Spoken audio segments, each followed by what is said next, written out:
We have a lot to learn as web developers. We constantly have a lot to learn as technologies evolve. We get to play around with new cool stuff. And, we classically hear that we get overwhelmed by this, technology overwhelmed, that there's so many different things that we need to try and tackle. And I've been thinking a lot about how you learn these different things and how you tackle all of these, basically staying on top of these technologies, or more specifically, the technologies that you want to stay on top of and need to stay on top of for your work. And so I've been kind of thinking about ways of handling that.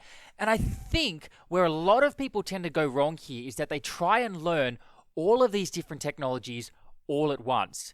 Whereas I believe that is a huge, colossal mistake. If you try and focus on everything, ultimately you end up focusing on nothing.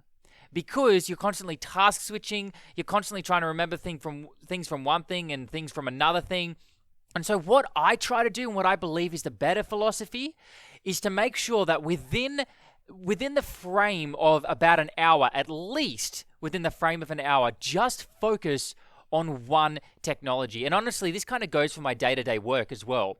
If I'm going to spend an hour working, it's probably better that I spend that hour on the back end or the front end. Sometimes I kind of need to work on two at the same time to marry the two together. But let's just say I have 3 models that I need to create. I will spend time doing all 3 of those models on the back end so that my head is kind of in back end land. And then when I'm done with that, I'll start focusing on doing those models on the front end, building the components for it, keeping everything in sync and doing all of that kind of thing.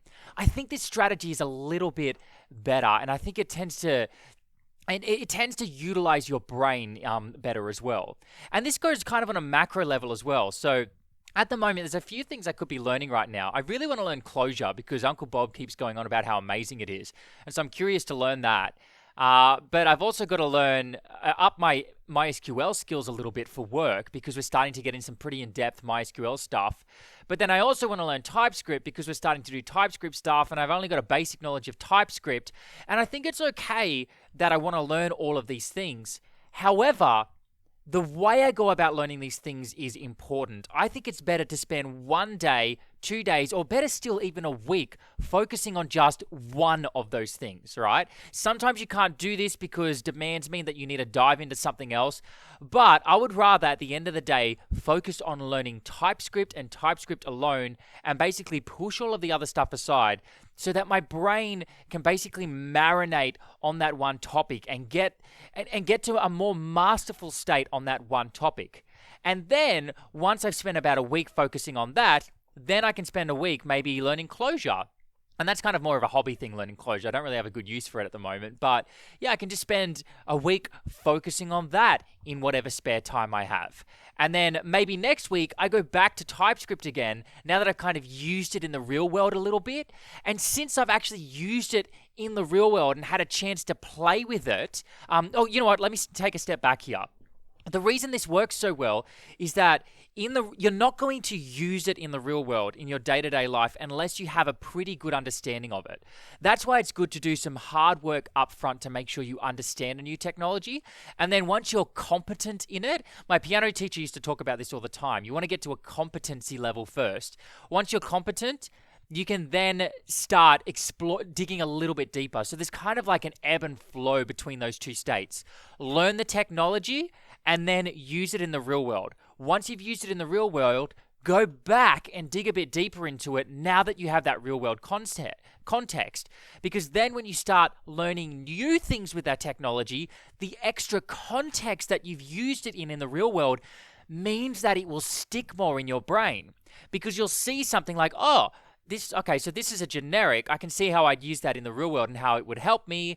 And since you've got that extra bit of context, that extra bit of why I might want to learn this information, you're going to remember it better. And then you can directly apply that the next day or later on that day. And so this is why I think it's really important to sort of figure out a strategy here. Whereas if every evening I spend an hour doing TypeScript, an hour learning about Clojure, and then an hour learning about MySQL, upping my skills there, then the next day I go into work and it's like, well, I kind of know a bit of TypeScript and I kind of know a little bit of SQL here. And so, I can sort of like piece these technologies together, but it's much better if you have a good foundation so you can really use that technology in the real world. In fact, we could probably simplify this a little bit further. First, when you're learning a new technology, go hardcore on learning that knowledge till you reach a point where you can actually use it in the real world. That's step number one. All right. Another classic example of this is Vim. If you want to change your editor to Vim, which I haven't done, by the way, I can't claim this, but I imagine it would be true with that. You probably want to spend a lot of time in your evenings going hardcore on Vim, maybe like 1 or 2 hours building a project with Vim every single evening until you reach a point where you're competent enough with it that you can actually use it in the real world productively. And then once you started using it in the real world productively, you can start spending more time in the afternoons digging a little bit deeper, a couple of weeks or a couple of months later. I think this is usually the best way to go about it.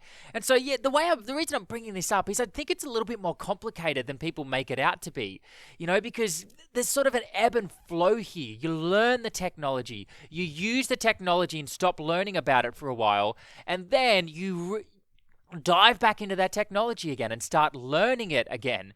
And then there's kind of a more micro level of, all right, how long am I going to spend? Maybe 1 hour learning that technology and then take a 10-minute break. 1 hour learning that technology, take a 10-minute break. 1 hour learning that technology, take a longer break, and then focus on something else, right? I can usually spend honestly, for myself, it's more like 2 hours on a new technology, and then I'm like, okay, this is too much information. I need to create now. I need to do something else with my brain now.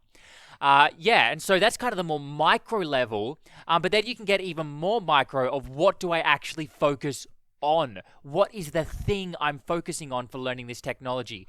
Am I learning the foundation? What resources do I look for in order to learn the absolute foundation of things? Do I want to get up and running fast, or do I want to find material that allows me to go deeper? What's the learning style that I want to tackle here? Or do I basically just want to do the tiniest amount of learning how to use it and then use this technology to build something? Maybe that's the way you like to learn new technologies. But once again, there's that ebb and flow of going super, super micro and figuring out the new things that you can do with that technology and piecing it together, but then actually using it in the real world so that you get more of a macro idea of how that technology works. So I hope you enjoyed this one. I certainly enjoyed recording it for you. And hey, check out quasarcast.com/register if you want to find out about new podcasts that are going to be coming out soon. I'm going to be releasing one. This is probably just around the corner because now that my processes are starting to fall into place for Quasarcast, I now have the bandwidth to start releasing more stuff, which is really cool. So at the moment, I'm going hardcore on building a series for every single component that Quasar has to offer. And then hopefully we'll be able to land that in the docs so that everybody can watch a video for every single Quasar component. I think that'd be really cool.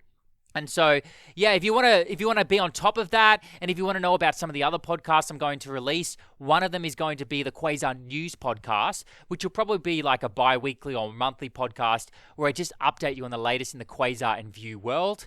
And the other one I want to release is the Quasar Devs podcast, where I talk to devs about their experience building Quasar applications. Once again, hope you enjoyed this one. Check out quasarcast.com/register to be the first to find out about all that stuff. And remember, there is nothing you can't learn.